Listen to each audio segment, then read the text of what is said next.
Hello everyone, welcome back to my channel. So this is Aunt of Learning here. So today I will show you first of all my mark sheet of board exams, that how I score 95 out of 100 in my English examination. So there are some pro tips which you can also use and increase your marks from 40 to 90%. I hope this video helps you the most and in best way. So let's begin. So let's start with the first pro tip of scoring best marks in English in board exams.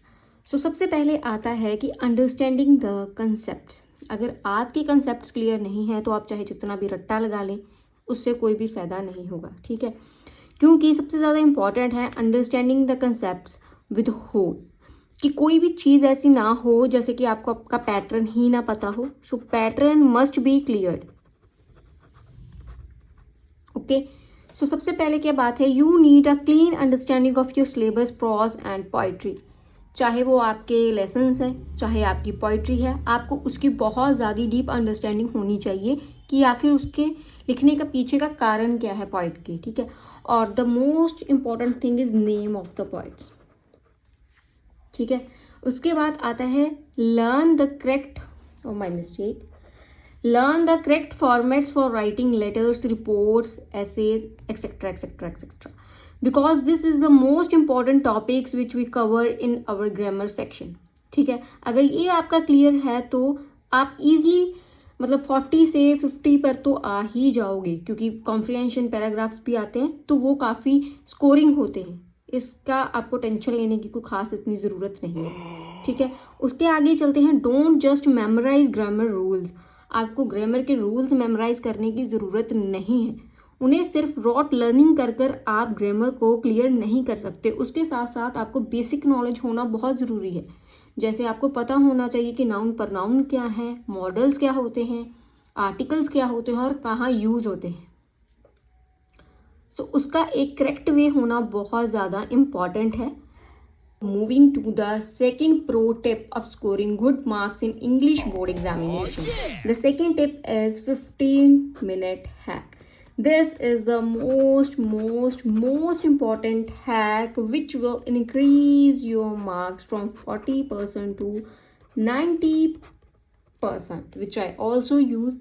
So इसमें क्या है, 15-minute hack ये है कि जब आपको exam start होने से पहले आपका क्वेश्चन पेपर आपको 15 मिनट्स पहले दे दिया जाता है. ठीक है, तो ये जो 15 मिनट्स है इसे आपने बहुत अच्छे से यूज़ करना है. इन 15 मिनट्स में आपने क्या क्या करना है, सबसे पहले आपने वो क्वेश्चन टिक्स करने हैं जो आपने करने हैं. ठीक है, इसमें क्या क्या आ सकता है, टिक योर क्वेश्चंस. ओके, क्वेश्चंस को टिक करने के अलावा आप MCQ भी सॉल्व कर सकते हैं. जैसे कॉम्प्रिहेंशन पैराग्राफ में आते हैं तो आप MCQ सॉल्व कर रहे हैं. और एक मेरी प्रो टिप ये भी लें कि पहले सारा क्वेश्चन पेपर मत पढ़ें. बहुत सारे टीचर्स ऐसे होते हैं जो कहते हैं कि पहले अपना रिवाइज कर लो, उसके बाद आप देख लो सारा कि आपको आता है या नहीं. वो आपके अंदर एक नर्वसनेस इंक्रीज करता है. अगर आपको कोई क्वेश्चन नहीं आता तो आपके जो पहले वाले अटैम्प्ट हैं वो भी बेकार जाते हैं. ये मेरा मानना है, बाकी आपको जैसे अच्छा लगे आप कर सकते हैं. तो 15-minute हैक तो यही है कि इस 15 मिनट्स को आप वेस्ट बिल्कुल भी मत करना, और जितना हो सके इस 15 मिनट में अपने MCQ वगैरह कवर करने की कोशिश करना. Let's move on third tip, that is internal choices. सबसे पहले आपने क्या करना है, check the options the examiner given to you. Okay, जैसे कि कोई भी क्वेश्चन है उसमें ऑप्शंस होंगे, लेटर में भी होते हैं ऑप्शन. पहले उसे अच्छे से रीड करिए और फिर देखिए कि कौन सा आप एक ऐसा है जो आप अच्छे से चूज़ कर सकते हो जिसको. So this may help you the most कि आपने किसे अटैम्प्ट करना है और कितना अटैम्प्ट करना है. ठीक है, सो ऐसे हम मूव करते हैं अपने नेक्स्ट स्टेप पे, जिसका नाम है स्टे ऑन ट्रैक. इसका क्या मतलब है, स्टे ऑन ट्रैक का मतलब ये है कि जब आप लिखते हैं तो आप अपना ट्रैक मत भूलिए. ये नहीं बात यहाँ हो रही है आप यहाँ पहुँच जाएं, नहीं. और वर्ड लिमिट्स का ध्यान तो रखना ही है. ठीक है, क्योंकि अगर आपको किसी क्वेश्चन में 150 लिखा है तो आप कोशिश करें 150 से 155 हो जाए, इससे ज़्यादा ना ही लिखे तो बेटर है, क्योंकि इसका कोई भी आपको इंटरनल बेनिफिट नहीं होने वाला। सो आप अपना टाइम सेव कर सकते हैं यहाँ। So the next step is avoid grammar mistakes. ये तो आप सबको पता है, इसमें अब मैं क्या ही बताऊँ कि अगर इंग्लिश का एग्जाम है और अगर आप ग्रामर की मिस्टेक्स कर रहे हैं तो इससे बुरा आपके लिए क्या ही होगा। So just be clear about कि वॉज कहाँ पे लगाना है, ठीक है, विल कहाँ पे लगेगा। मेन मिस्टेक बच्चे यहीं पे करते हैं। और उसके अलावा हमारे पास हैं हैड एंड हैव, तो इनमें कंफ्यूज नहीं होना, इसे अच्छे से प्रिपेयर करना है ये और ये, ठीक है।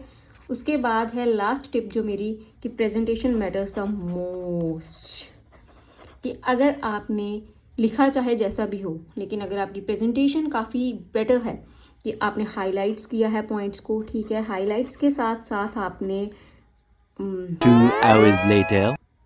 कि स्टार्टिंग पॉइंट अच्छा रखा है आपने क्वेश्चंस का, ठीक है, पॉइंट्स बनाए हैं, तो ये काफ़ी इम्पैक्ट करता है बाकी स्टूडेंट्स के अकॉर्डिंगली। जैसे आपने आर्टिकल को कैसे लिखा, ये बहुत मैटर करता है, क्योंकि कई बार होता है कि एग्जामिनर शायद ज़्यादा डीपली उस चीज़ को चेक ना करे, कि कहीं आपकी अगर मिस्टेक हो तो वो शायद बच भी सकती है अगर आपकी प्रेजेंटेशन अच्छी हो। तो it will also help to increase your marks in English exam. So best of luck and try to follow this all.